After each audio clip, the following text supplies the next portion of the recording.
Rose Price, VLP Financial Advisors. So a lot of times I think we think about this as some investment we gave or some advice that led with some investment, but I'd say from the planning, it's helping clients get comfortable with spending the money that they saved all their life and do the things they had on their wish list, what's on their bucket list or making memories. Specifically, a client that stands out was a woman, Jane, who was widowed in her 40s, had 2 kids, and I started working with her in her late 60s. And we were going through her plan, and she was fortunate they'd saved a lot of money, and she'd also inherited money along the way.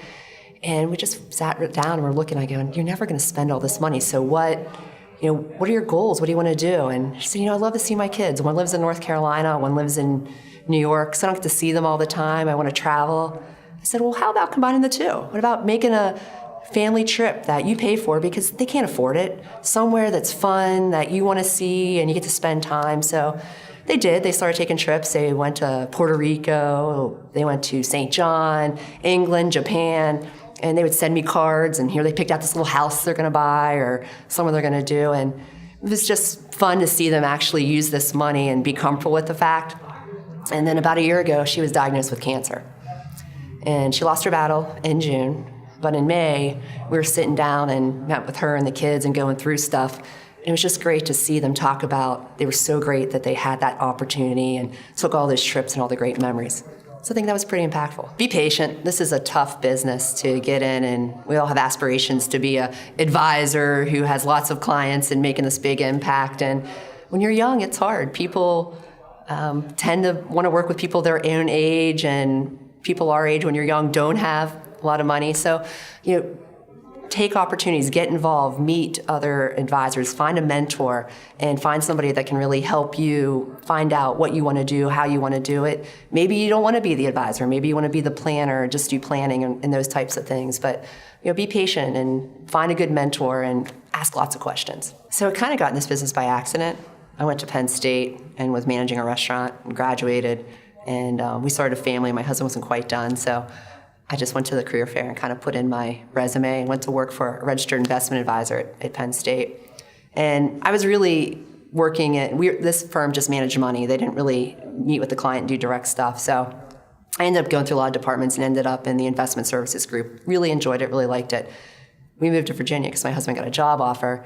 Thought I'd use my accounting degree, hated it, and found the office I work with now. And I went in just kind of doing the same thing, was going to be an investment manager, but then I realized as I was working there and working along with Bruce, and he was it was just great to see how he interacted with the clients, how he really cared, and to see making a difference in people's lives and helping them navigate this piece. So I really started to say, well, maybe I could do this.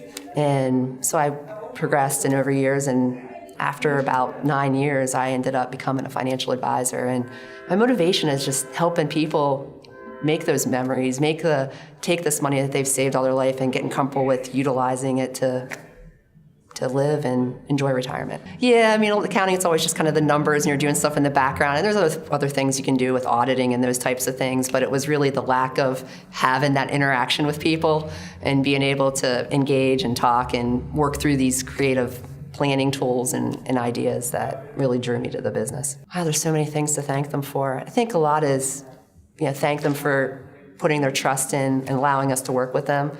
And part of it is just sharing their lives. It's very personal.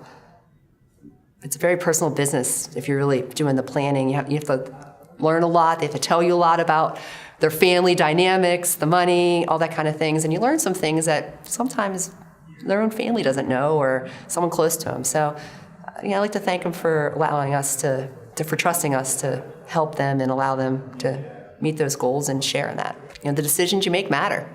And if you make a decision not to plan, that's a decision, and it might matter.